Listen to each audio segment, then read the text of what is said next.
नमस्कार दोस्तों, मैं आपका मित्र शिवम मिश्रा। कैसे हैं आप सब दोस्तों? आज हम भारत के संविधान की उद्देशिका को पढ़ेंगे और समझेंगे। तो दोस्तों शुरू करते हैं। उद्देशिका, जिसको हम अंग्रेजी में प्रियम्बल भी कहते हैं, तो दोस्तों हिंदी में इसको हम पहले बोलते हैं। हम भारत के लोग भारत को एक संपूर्ण प्रभुत्व संपन्न समाजवादी पंथ निरपेक्ष लोकतंत्रात्मक गणराज्य बनाने के लिए तथा उसके समस्त नागरिकों को सामाजिक, आर्थिक और राजनीतिक न्याय, विचार, अभिव्यक्ति, विश्वास, धर्म और उपासना की स्वतंत्रता, प्रतिष्ठा और अवसर की समानता प्राप्त कराने के लिए तथा उन सब में व्यक्ति की गरिमा और राष्ट्र की एकता और अखंडता सुनिश्चित करने वाली बंधुता बढ़ाने के लिए दृढ़ संकल्प होकर अपनी इस संविधान सभा में आज तारीख 26 नवंबर 1949 ईस्वी को मिति मार्गशीर्ष शुक्ल सप्तमी संवत 2006 विक्रमी को एतद द्वारा इस संविधान को अंगीकृत, अधिनियमित और आत्मार्पित करते हैं। We the people of India, having solemnly resolved to constitute India into a sovereign, socialist, secular, democratic republic, and to secure to all its citizens justice, social, economic, and political liberty of thought, expression, belief, faith, and worship, equality of status and of opportunity, and to promote among them all fraternity, assuring the dignity of the individual and the unity and integrity of the nation. In our Constituent Assembly, this 26th day of November 1949, do hereby adopt, enact and give to ourselves this Constitution.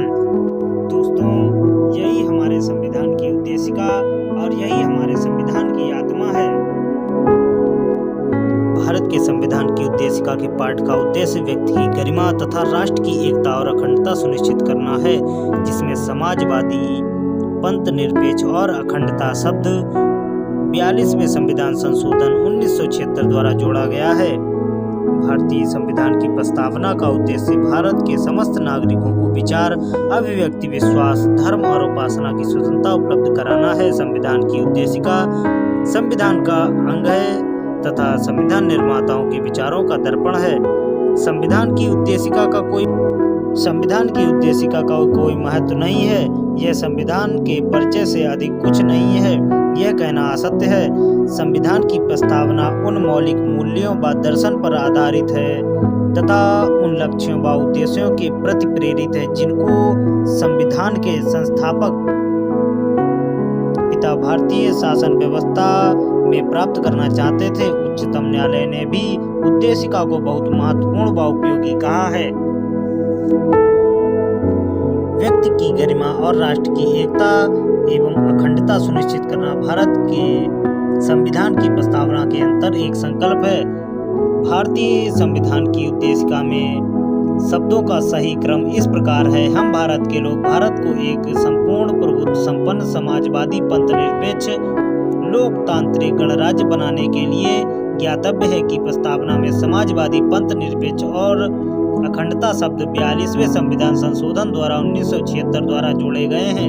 इन जोड़े गए शब्दों की धारणाएं संविधान में पहले से ही निहित थी, परंतु संशोधन द्वारा उन्हें स्पष्ट कर दिया गया है। संविधान की प्रस्तावना निम्न उद्देश्यों को प्रकट करती है, जो इस प्रकार हैं। नंबर 1, सामाजिक, आर्थिक व राजनीतिक न्याय को सुनिश्चित करना।